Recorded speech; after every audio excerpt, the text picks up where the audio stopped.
to Retro TV Rewind. Today I am joined by Nikki DeLoach. Us 90s kids will know her from the Mickey Mouse Club. She has also starred in over 20 Hallmark movies. If you need a feel good film, she is the one you go to. Thank you so much for joining me. How are you? I'm great. How are you? I'm good. Thank you for asking. I'm very excited to have you on. Well, I grew thank up you in for the having 90s. me. Thank you. I grew up in the 90s and I absolutely love the Mickey Mouse Club. It's just fun. It's just so much fun and it's just wonderful nostalgia. I still watch it to this day and it's so great. It's so great. I mean, think about it. It's like singing and dancing, and also it's like an SNL for kids. Yes. That's always the way that I would describe it, between the musical numbers and the comedic skits and all of that. It really was an SNL for kids and teens. I was obsessed with it too, by the way. Before I got on the show, I would watch it all the time and just be like, one day maybe I could be on the show. And you did, and it was amazing. And you got some incredible moves. Do you still dance? Because I remember those dance moves, particularly when you danced to I Feel For You. Those are some serious Oh, moves that you were busting there. That was amazing. I dancing is one of my favorite things to do to this day. I love to dance. I love to move my body. In fact, it's critical, I find now, for just my mental health. And also, what I realized later in life is, like, as a kid, the dancing was healing me. It was allowing me to move pain or trauma out of my body. I would always feel better after I danced. There's a reason we feel so good, whether it's at a wedding or, when we were younger, we would go to the club, and there's a reason we feel so good dancing, whether we're good at it or not. That doesn't even matter. Because there's something so healing about it. And so I still dance all the time. Like, and it's the best way, even with my kids, to change the day. It's like everybody's in a grumpy mood. Well, let's turn on some music and move our bodies. And sure enough, every single time it changes the mood. Definitely. It just makes you feel so much better. Yeah. I love dancing as well. I can't dance on the level you can dance, but it just makes you feel good. You just have fun and you listen to the music and it just makes you happy and that's what's important. That is what's important. And I think we have to fight for those moments of joy and happiness with all of our might. Yes, I agree. I agree. So, talking about the Mickey Mouse Club, can you just share a little bit about what your experience was like working on the show? Oh, of course. I would be happy to. It was honestly a dream come true. Some of the best years of my life. I'm so fortunate. I think all of us on that show were so fortunate because we really were able, I mean, we worked, especially in that last year of the show. Mhm. We worked 6-day weeks. Wow. Disney moved the show to Florida, so they did it to get around those child labor laws that Yes, existed I in was gonna California. ask. I was gonna ask 6 day Yeah, a week for a young. yeah. That's a lot. It definitely was questionable in terms of what was legal for children. Yes. But Also, how old were but you sorry at the time as well? um Mickey Mouse? I got the call that I had gotten on the show when I was 12, Oh and wow. then the Okay. show ended when I was 15. But what I was going to say is, even though we worked 6-day weeks, we would Mhm. work from 9 to 6:30, sometimes later, every single day. We put on, in that last year of the show, we did 3 live shows a week.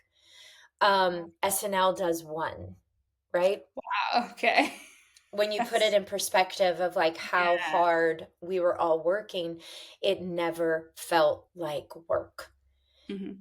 It felt like I was with my best friends, getting to be at theater camp for years, but just like next level theater camp.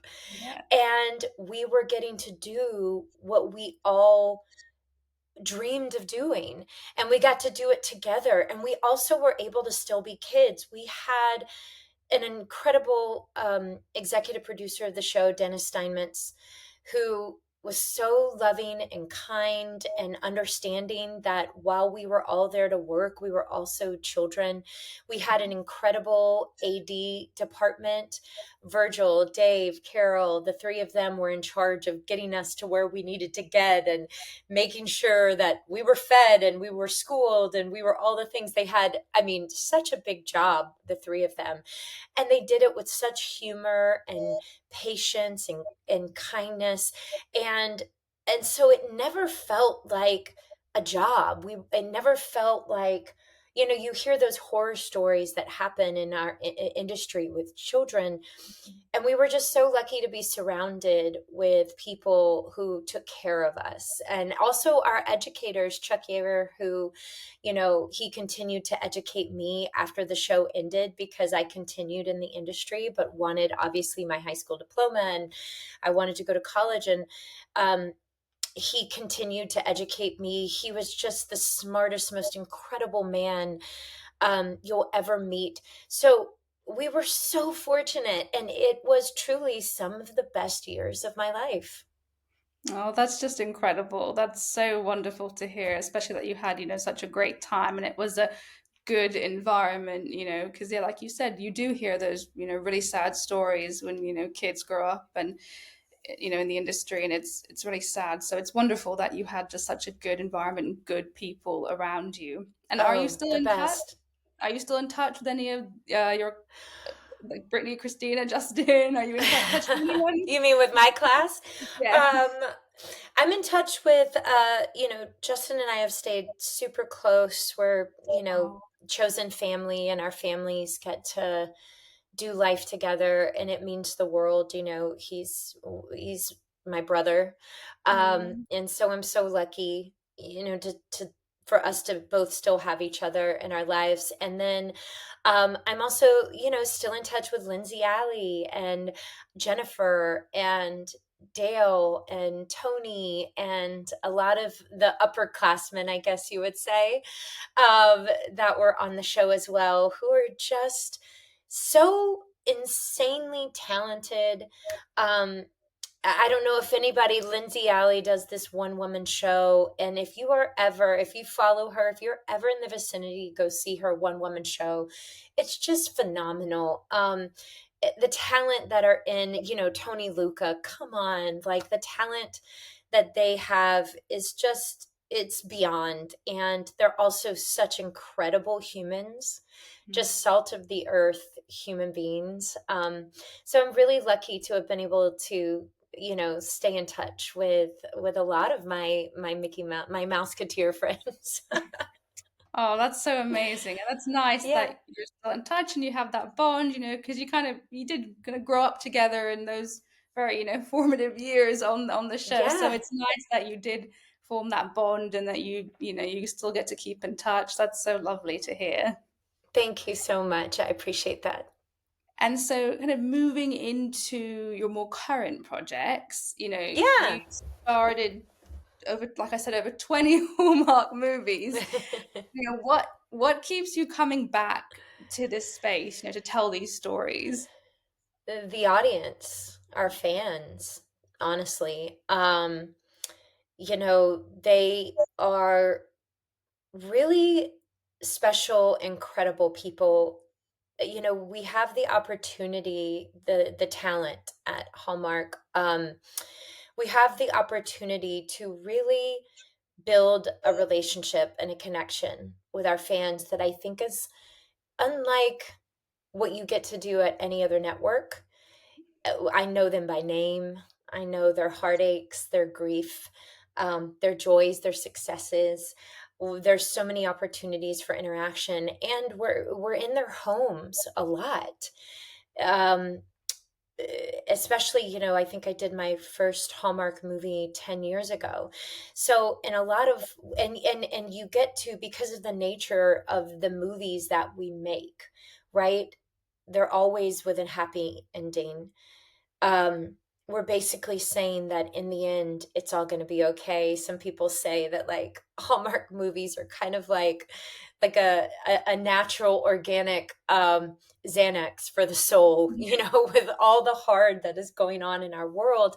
You can turn on a Hallmark movie and it could bring you, it's like a warm, cozy blanket, Mhm. and it's not anxiety inducing, and you get to watch a sweet story, and in the end you get to know that everything's going to be okay, and that there's the opportunity for a happy ending. And when you hear the stories of what your movies have gotten people through, divorces, loss, um, hospital stays, sicknesses, fighting cancer, and you connect, um, the importance of what you do, right? Because sometimes I know that the exterior industry, the rest of our industry, right?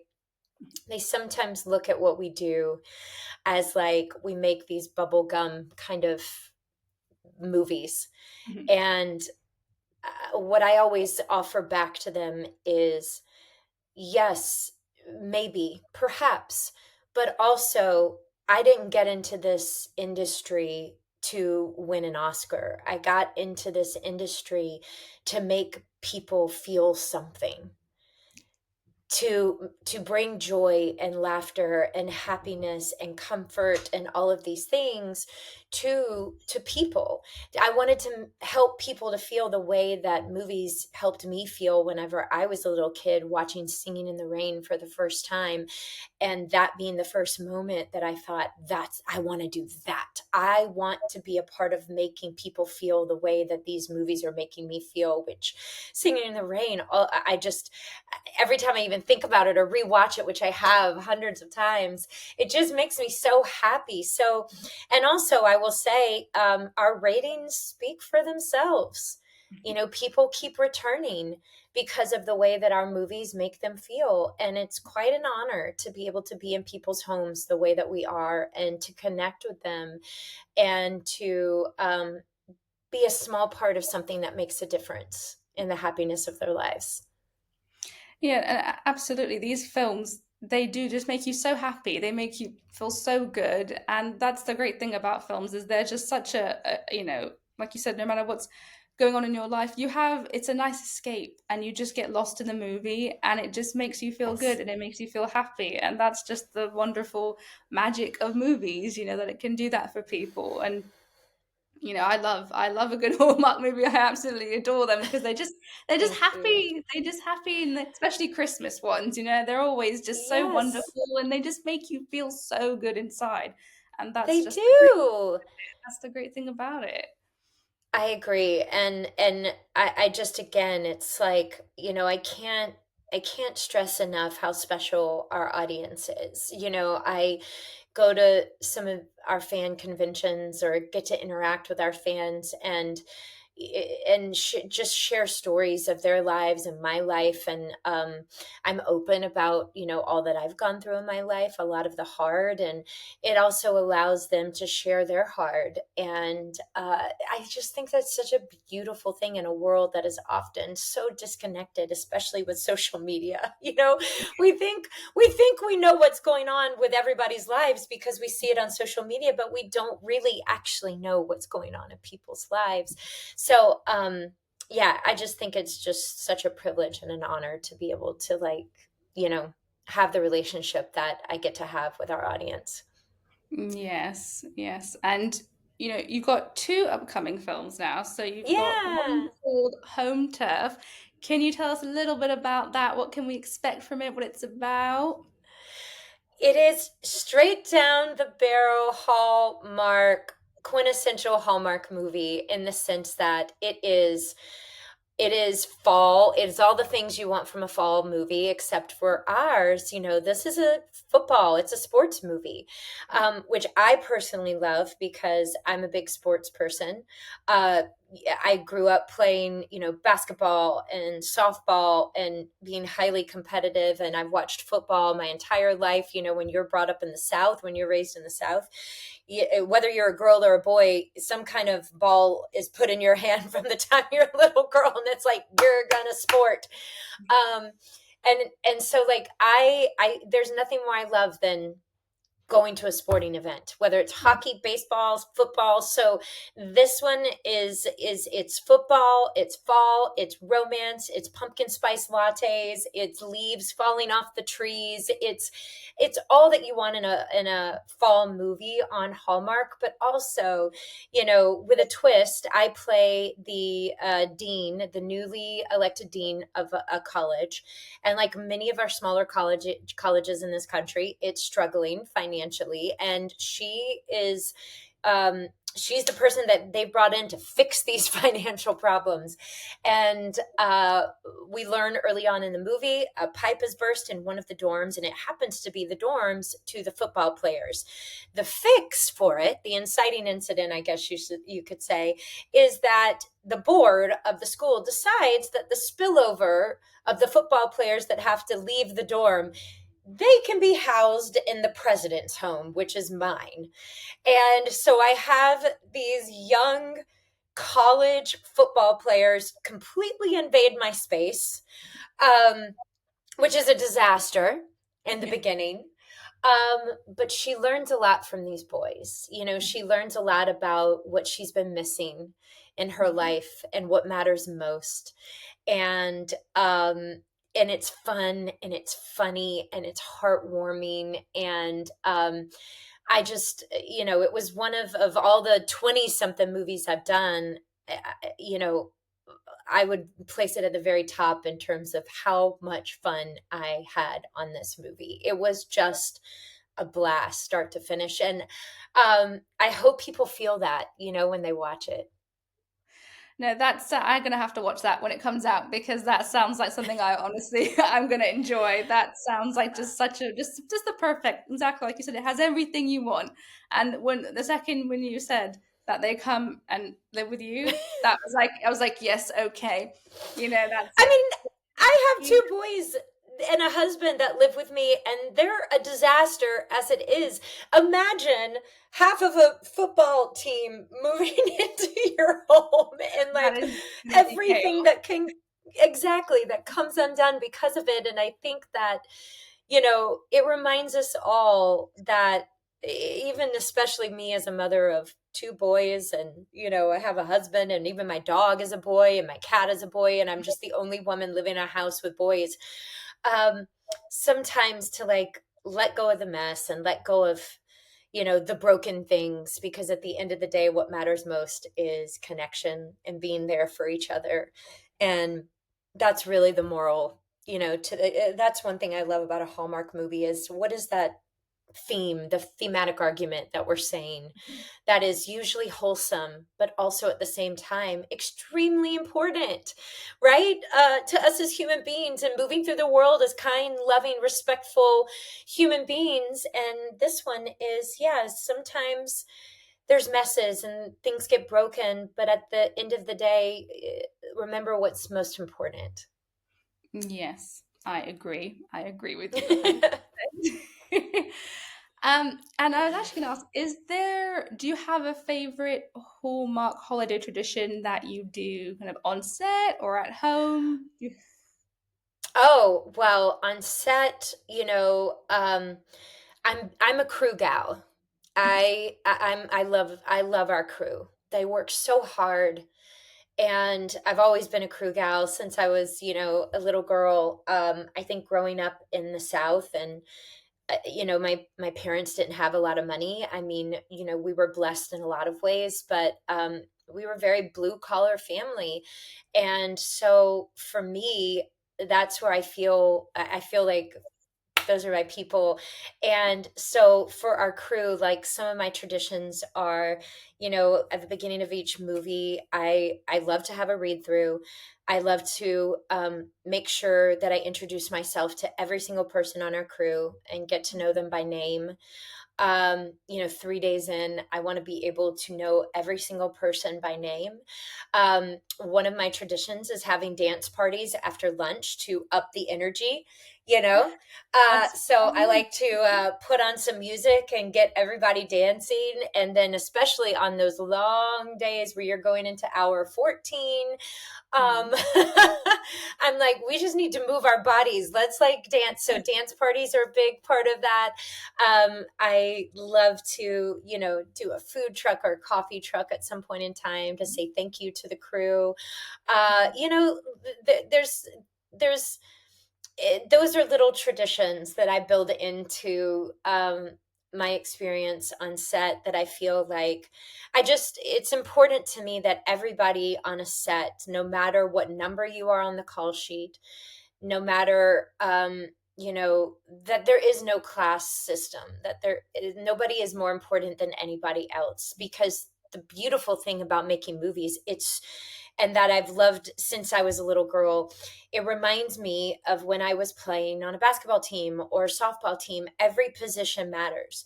Every single person on that team matters. They all do something to win that game, right? And so when you look around at the choreography of everybody moving on a set between the grips and electric and catering and PAs and ADs and the director and the actors and everybody moving together in this beautiful synchronicity, it reminds me of being on the court and playing. It is a team sport, what we do. And so the more that can be celebrated, the happier I am, because I think that's really important. And then you said something about traditions outside of set, Yes. Like, do you like have any at home? Christmas.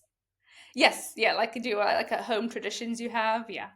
Well, I will say that, working for Hallmark for 10 years, it certainly, I think I could do one of the other. Some people would be like, "Are you just sick of Christmas by the time Christmas comes?" And it's like actually the opposite, which is shocking, because we've been in Christmas for such a long time. We make our Christmas movies sometimes in the summer, and then Mhm. we go on our, Christmas is our Olympics, so we go on a Christmas world tour. So by the time we get to December 25th, we have lived in Christmas for like 5 to 6 months. Um, but by the way, the thing about Christmas is like, how happy does it make you? I mean, who doesn't see a sparkly, glittery ornament and go, oh, gosh, look at that? Or, Yeah. make Christmas cookies and go, this is so fun. Mhm. So I think one of the things that being in the world of Hallmark has done is like only elevated and expanded my Christmas traditions. We do all of the things. We do, 2 weeks leading up to Christmas, we watch a Christmas movie almost every single night. We do the Christmas PJs on Christmas morning. We go to the Christmas tree lot. We buy the real Christmas tree. We decorate as a family. I love, one of my traditions is I invite friends over and their kids, and we do a Christmas cookie baking party. Oh. And so all the kids, we bake the cookies, the kids get to decorate them, and then they all get to take their cookies home so they can put them out the next night for Santa. Oh, So that's so that's sweet. it's so sweet. And then we do the gingerbread houses, and we do, and one of the traditions I love at Children's Hospital Los Angeles is you get to be Santa for family. So any family that's staying at the hospital during the holidays, you get to fulfill their wish list and drop off the gifts. And so then somebody from the hospital, like Santa in the big Christmas bag, brings the gifts into their room on Christmas morning so that they get to have Christmas even though they're in a hospital. These are a lot of the traditions that we do. And because honestly, we're lucky. My family's lucky. And so I remind my kids all the time that there are a lot of families and a lot of kids that aren't as fortunate. And it's our job to be able to help them to also have a magical Christmas. So Christmas isn't just about obviously the traditions that you have with your family. It's about giving back and how are you being of service to your community during the holidays. Oh, that's incredible. I love that so much. Just amazing. Honestly, Mm, you're thank amazing. you. I love that. I really do. It's so important to give back in any way you can, in any way. And that's just really incredible, really incredible. So thank you for doing that because that Oh, of is course. amazing.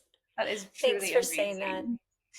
Mm. And speaking obviously of the Children's Hospital Los Angeles, you've taken on multiple roles and support.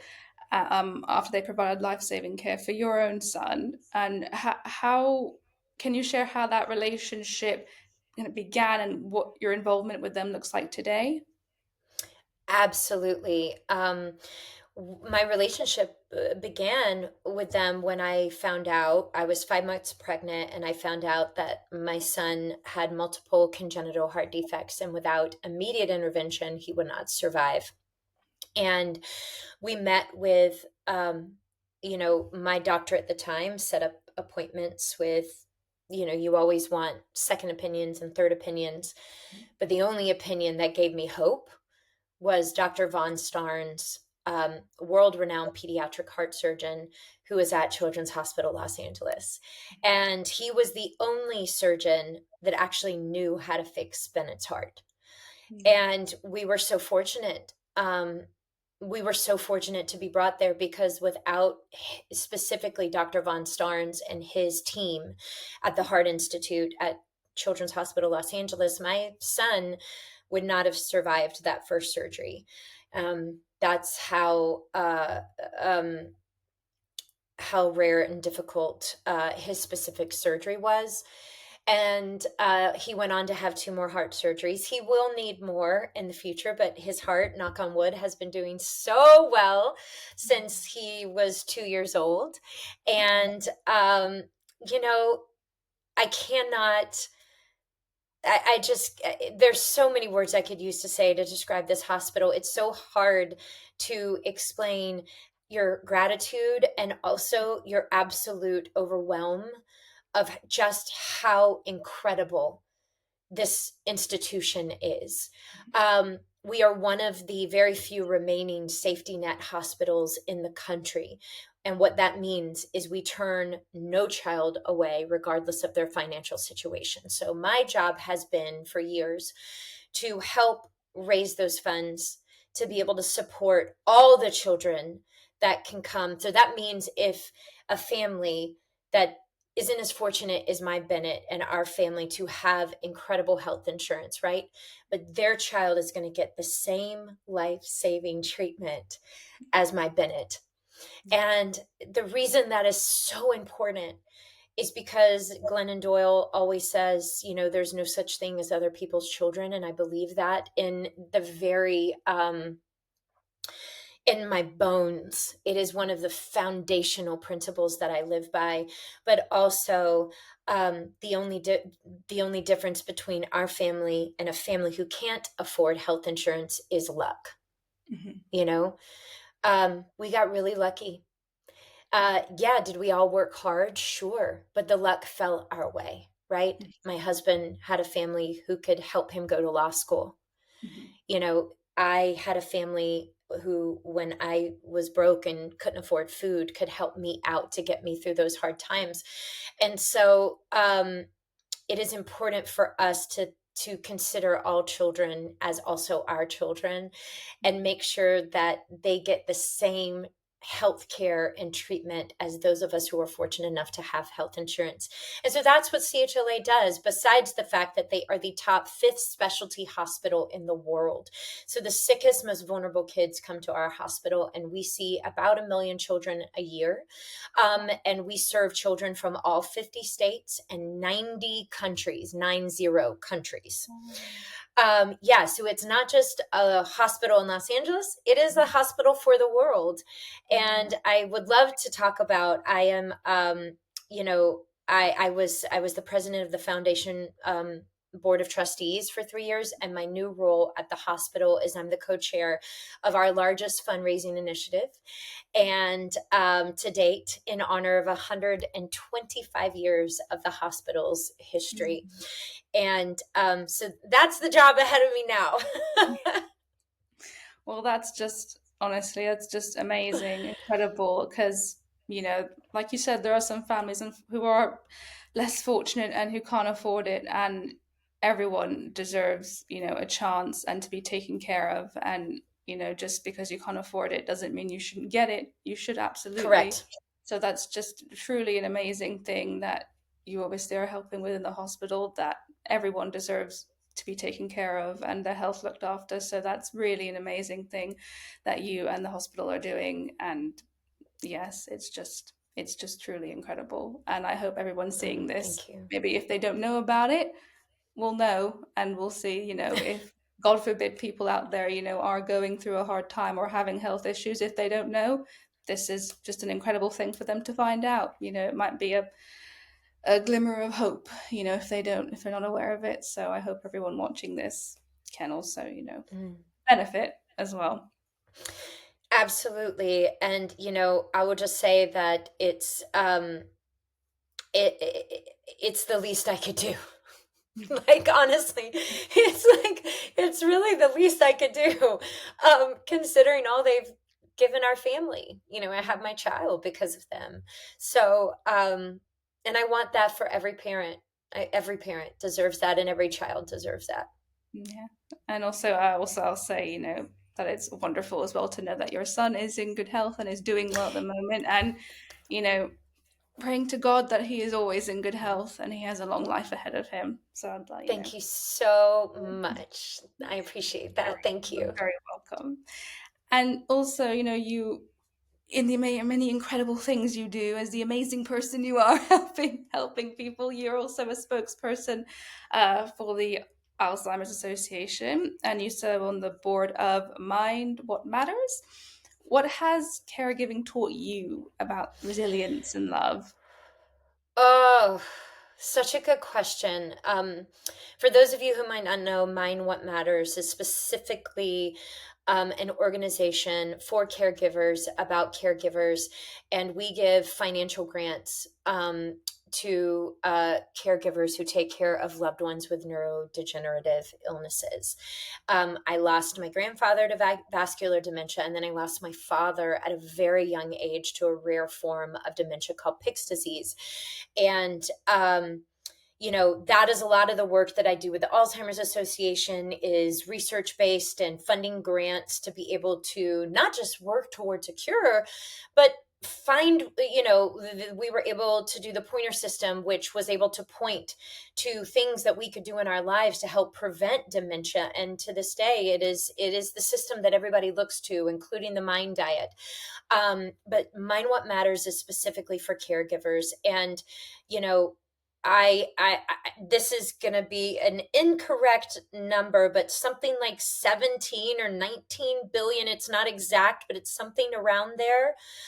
Dollars worth of unpaid care is given out every single year from caregivers. Wow. So these are people, family members mostly, Mhm. in loved ones' lives who are caregiving, unpaid, sacrificing sometimes their college education, their dreams, their jobs, their everything to be able to care for their loved ones. And it's for many reasons. Some it's emotional, they want to be there, but for many it's because we don't have a system with affordable health care. Mhm.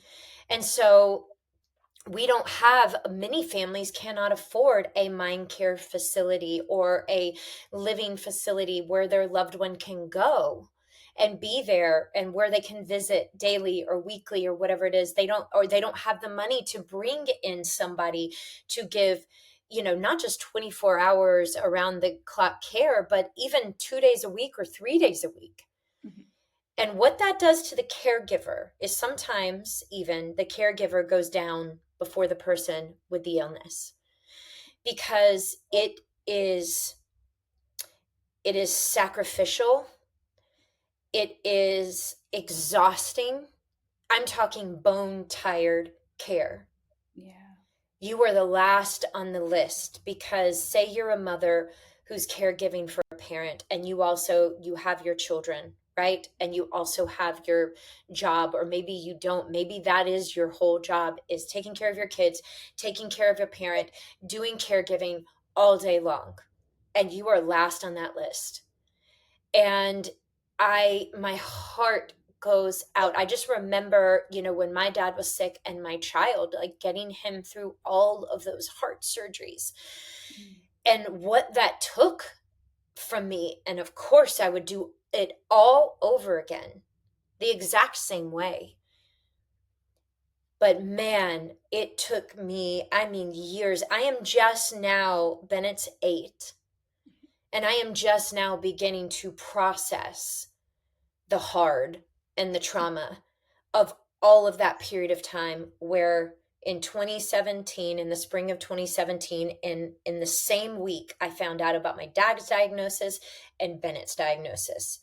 Mm. And so you were just in it, Mhm. like trying to survive for such a long time. And it is so brutal, especially when you're dealing with a parent, whether it's cancer or especially when it's dementia, because there's no cure right now, or ALS, right? Yeah. Parkinson's, these neurodegenerative illnesses are especially brutal because you know where this is going to end. And watching your loved one, so it's not just the physical act of caregiving for them every day, it is watching them deteriorate and essentially die every single day, little by little by little. And so I just, my heart, is with every caregiver out there. And what Mind What Matters is trying to do, not just with the financial grants that we can give a loved one, it's like hire somebody for at least a couple of weeks. Use this money to hire somebody so you can go to your doctor's appointments. You can get your hair done. Whatever can help you. Maybe you can take an entire day because you can afford to bring somebody in, right? um, Whatever we can do to help you. And then the podcast, Mind What Matters, everybody go listen. It's a podcast about caregiving. And we talk about, the humorous and the hard and everything in between. And not just how do we care for others, but mostly how do we give care to ourselves, Mhm. especially when we are in the valley of caregiving for others. There is a way, and Liz and I have had a lot of experience in this space, and we do have a lot to offer in terms of what we've been through and what we've witnessed. And it is a it's such a hard time when you are in that caregiving space, but I have walked away also realizing that it was also beautiful. you know I learned how to connect with my dad in a way that was so beyond words, because he couldn't speak. He had no more words. But it didn't mean that he wasn't thinking, feeling, being. And so it allowed me to connect with him in such a different way that changed me forever in the way that I understand connection. And it also allows me to connect to him now that he's passed on, and to know that that will never leave. So we talk a lot about that. Even in the hard, there is such beauty to be mined and such beautiful life lessons. And so go listen to Mind What Matters, especially if you're a caregiver. We're here for you. Yes, and I think that's so true. I think in everything, life is hard. Life is not Oh, easy. And no. that's like you said, that's the beauty. In the hard, you still there is always something that, good that can come out of it, whether it's something, you've Yes. learned, you've grown. Exactly. So that's the thing. And yeah, because I was listening to recently one of your podcasts, and when you were talking about how hard life is, and it's not It easy, is. and we all go through so much, and there's you have Yeah. good times, you have good times, you have bad times, but it's not easy. It's not an easy journey that we go through. No, it's not. And so I do believe the quicker, and the like, one thing when I look back on my years of that, um and the caregiving continues, obviously, because I have two young kids, and one of them obviously still is, we're at Children's Hospital all the time because it's not just as hard. It's so many other things when you go through that as a kid. There's so many other things that you have to deal with that we constantly have to get checked. And there'll be, like I said, more heart surgeries down the road. But I'm out of the fire, right? The valley of the really hard part. But one thing I look back on and I'm really proud of, and I'm like, oh, that got me through it. And it also got me through it in such a way that I did not, even when I broke um, in a way that helped me to find meaning and purpose and humanity in each moment. I danced a lot. There was a lot of music and dancing and singing and joy that I would find in these moments of hard. And so I tell people all the time, don't wait until life is not hard to celebrate, to find the joy, to find your happy, don't wait, because life is just going to bring you another hard. It's just going to be like, oh, hey, life is going to life and humans are going to human. And we have no control often about any of that. But what we do have control over is the way we move through the hard. I'll be damned if I am going to let the heart of life rob me from the minutes and moments that I get to breathe oxygen here on this world and live it with the people that I loved. You don't get to take that from me. And I think we have to have that kind of like, you know, almost putting a middle finger up to the hard and being like, yeah, I see you. I Yeah. see you. I know you're going to be hard. And also, I am going to find a way to move through this and find the pockets of joy and the things to celebrate, because these are the minutes and moments of my life and it matters and it's important. So, that would be my message to anybody right now that's currently going through hard. And I believe all of us are in some way, shape, or form.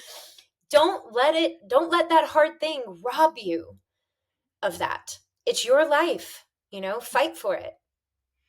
Yes, well, that's a great message. I really think it is. And it is.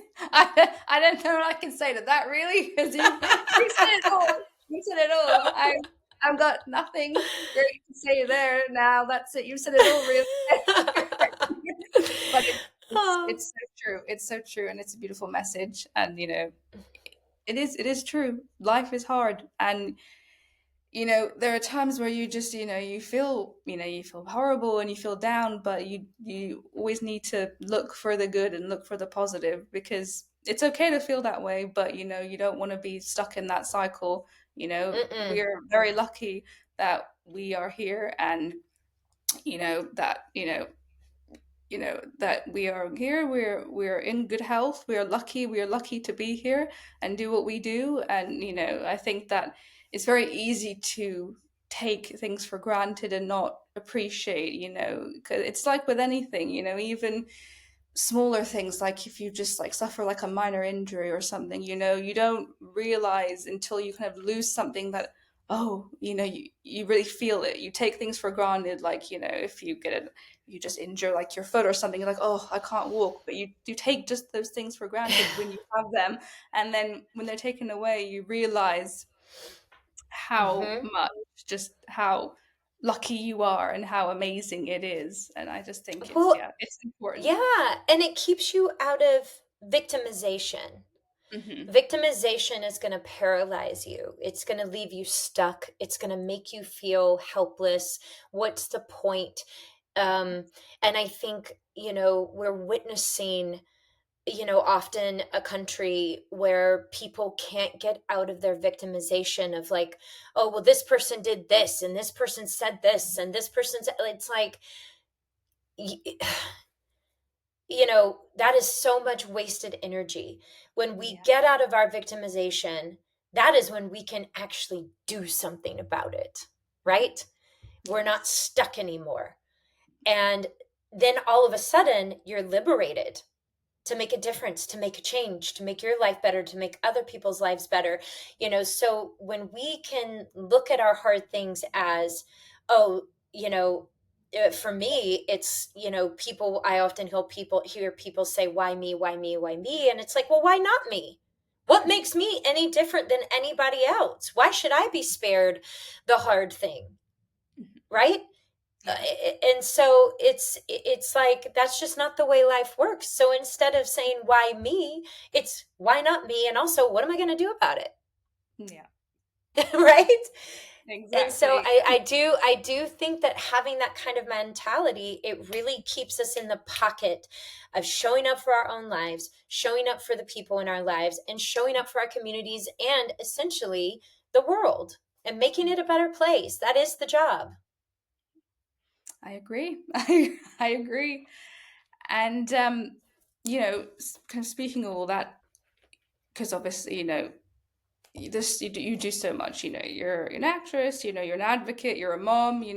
There's a lot going on in your life. How do you yourself recharge and stay grounded in just the midst of it all? Mm, um, my faith is a really big part of that. Huge part of that. I took Jesus' story very seriously when I was a 3-year old and I learned about Jesus for the first time. I was like, oh my gosh, this is a man that like gets up every day and goes out into the world and is just solely focused on being of service to our most vulnerable, to being of need. He didn't care about your class or your race or your gender or any of it. It was, do you need help? How can I serve you? Um, so I think it's being reminded of that walk every single day. That has really helped me in my life.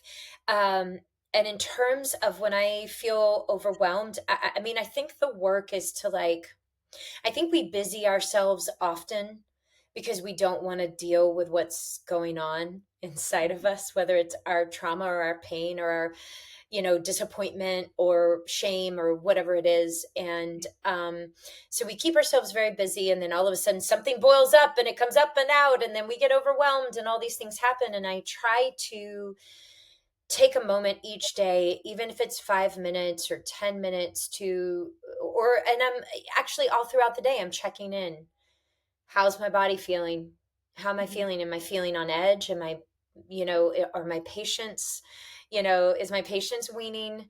Um, why am I feeling overwhelmed? All of those things, and just take a moment to investigate that. And then to say, oh, well, maybe it's because I haven't gotten to move my body in the last couple of days. I need to move my body, and so I think it's just like having enough self-love and self-awareness to kind of know what you need throughout the day, and then loving yourself and respecting yourself enough to take that moment to give yourself what you need. So that helps with everything that's going on, because if I lose myself, or if I'm overwhelmed, or if I'm too tired, or if I don't have patience, then I'm not good to anyone. I'm not good Mhm. to my kids, my husband, my friends, my community, my children's hospital, to the work of Alzheimer's. Like, I'm not good to anybody if I'm not also taking care of myself. Yeah. So, basics: sleep, water, food, moving my body. I just always go back to the basics. And making sure that that is intact, that I Mhm. am connecting with God every day, and I'm remembering my foundational principles of what I believe in, as a person. And that kind of helps to just keep 2 feet on the ground. And again, always remembering, um, I am I am not more important than anybody else. We are all equally important, all made in the image and likeness of God. And um, I think that helps to also keep me very grounded at all times. Yeah, and I think it's such, a great point as well, as saying that, you focus on the basics, because the basics are what a lot of us just, you just kind of almost forget about. A lot of people, don't take care of themselves, and those are the things like lack of sleep. Those are the things, just one of those, so important, sleep. And that is one of the Yeah. things that keeps you, for lack of a better term, sane, because Oh, no sleep, that's it. You do start to, you go a lose little your crazy. mind. You do. You lose You your just mind. Yeah, and I no. think we're looking for these quick fixes of like, oh, well, Yeah. this green juice or this, shot or this thing or this, that, like whatever it is. And it's like, actually, just go back to start with going back to the Mhm. basics. Are you Yes. sleeping? Are you drinking enough water? Are you eating Mhm. good food? Are you moving your body? Are you doing these things? And start there. Are you taking care of your mental health? And I get that we all do not have access, like the financial means to go to therapy, but there's so many other things that we can do. There's so many great podcasts out Yeah. there, on mental health that we can listen to. There's access to friends and pastors and loved ones that you can process these hard things with. Just doing what you can. Um, Going back to the basics to take care of yourself so that you can show up in your life and show up for others. Yeah. Yes, because it just makes all the difference, because even Yeah. for me personally, there was a good few months ago where I was completely out of whack. My sleep for Mm, months was a nightmare. My food was just not like it's not a good diet. Everything was just a mess. And mentally, I was also very stressed, and it affected me so much. And these last few months, I've taken time to take care of myself. Sleep, mm. so important. Eating healthy, so important. Exercise, moving my body, and oh my God, the difference it has made. Just mentally, you just feel so much better, and it just makes such a difference, and you feel good, and you get endorphins Love when you it. move your body, and it just makes the biggest difference. So, you I know, love hearing that. Yes, ma'am. yes, so it's so important. It's so important, it Yeah. really just it just you just everything changes. That's it. When your mentality and you just feel so much better. You feel so good. You feel more positive. Your energy is different. It's so important. Just the basics. Yeah. Yeah. You don't Amen. have to do anything crazy. Yes. Thank you so much for taking the time Mm. to chat with me. It's been such a pleasure talking with you. I'm just so happy to meet you and to hear your story has just been incredible, and you are just amazing. You're just amazing. Oh, Really, you well, really are. thank you. Thank you for saying that. I appreciate those words so much. Thank you. And thank you for giving me the opportunity to be Oh, thank you. I'm so happy to have you on and met you. here. It's just been wonderful. It's been wonderful. Thank you. You too. Bye, everybody.